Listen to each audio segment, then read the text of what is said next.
Bonjour tout le monde, on se retrouve aujourd'hui dans une nouvelle vidéo et comme vous l'avez vu, on va parler de mes petits achats livresques du mois d'octobre.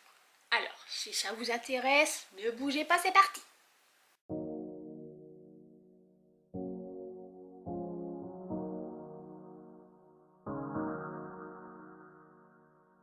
Qui dit octobre dit Halloween. Qui dit Halloween pour moi dit sorcière. Et qui dit sorcière dit sabbat.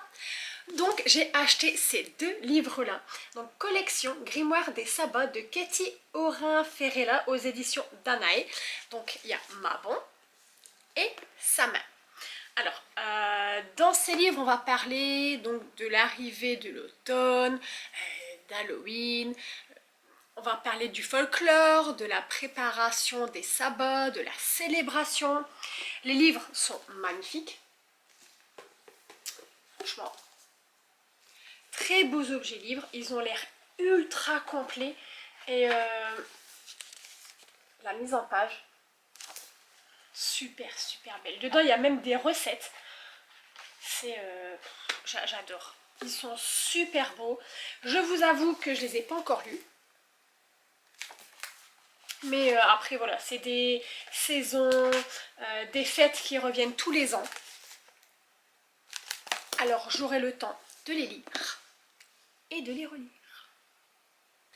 Ensuite, je me suis acheté ce livre sur Vinted. Ça faisait un moment qu'il était sur ma liste des livres que je voulais absolument lire. C'est une réécriture du conte de La Belle et la Bête. C'est Rose éternelle d'Ophélie Duchemin aux éditions Plume Blanche. Je vais vous lire le résumé. Trahison, complot, voilà que le destin guide les pas de Méliane au pied de la Mérilara, ce mystérieux arbre couvert de roses, protecteur et gardien d'une famille royale déchue. Dans l'ombre rôde la bête, monstrueuse et redoutable, que Méliane devra apprivoiser pour sauver les siens. Il ressemblait à un prédateur, dangereux, sauvage, et il était aussi autre chose, quelque chose d'indéfinissable.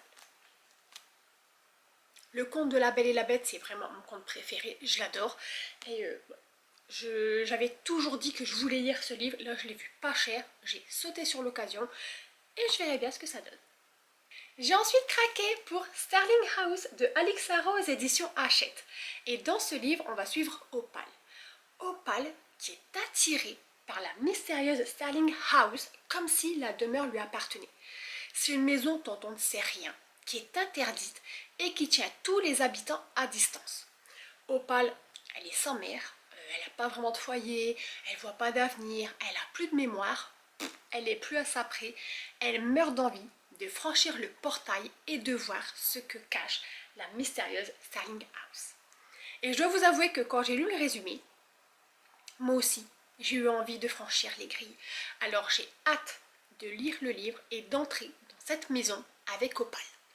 C'est une réécriture encore du conte de La Belle et la Bête. Et là, ça m'intrigue parce que quand je lis le résumé, en fait, je ne m'attends pas à lire une réécriture de ce conte.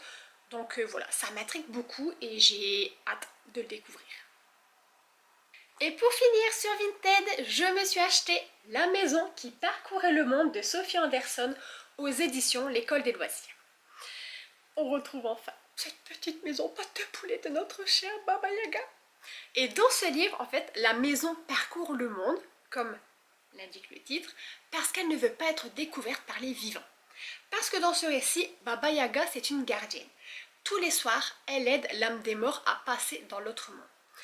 Et Baba forme sa petite fille Marinka parce qu'elle doit prendre la relève. Mais Marinka n'a pas du tout envie de devenir une gardienne. Elle, ce qu'elle veut, c'est une vie normale. Ça aller à l'école, se faire des amis, avoir un endroit fixe où vivre et surtout fréquenter des vivants.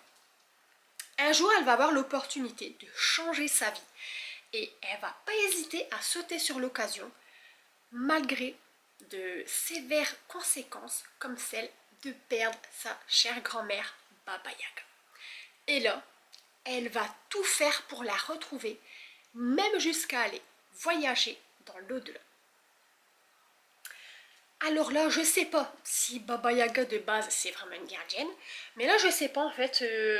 Le résumé m'a plu, ça explique pourquoi elle vit dans une maison qui a des pattes de poulet qui se déplacent. Là en plus dans ce livre, je sais qu'on va parler de Baba Yaga. Elle va y être physiquement, entre guillemets. Donc ouais, j'ai hâte de découvrir cette histoire. Franchement, celle-là, je pense pas que je vais être déçue. Et voilà, c'est fini pour mes petits achats livresques. Et comme vous avez vu, je trouve que j'ai été super raisonnable. 5 livres, c'est la limite que je m'étais fixée, pas plus de 5 livres par mois. Et là franchement, sur les 5 livres, pour moi, il n'y a que des bonnes lectures en perspective. Là, avec ça, si je suis déçue, j'en te plaît ou j'en te plaît, hein. Si vous avez lu un de ces livres, n'hésitez pas à me laisser votre avis en commentaire. Si vous connaissez des livres qui sont des réécritures du conte de La Belle et la Bête, pareil, mentionnez-les moi, je serais très curieuse d'aller voir ça. Si la vidéo vous a plu, mettez un petit like, ça me ferait plaisir. Abonnez-vous si ce n'est pas encore fait. Moi, je vous laisse ici et je vous retrouve très prochainement pour une nouvelle vidéo. D'ici là, prenez soin de vous. Ciao, ciao!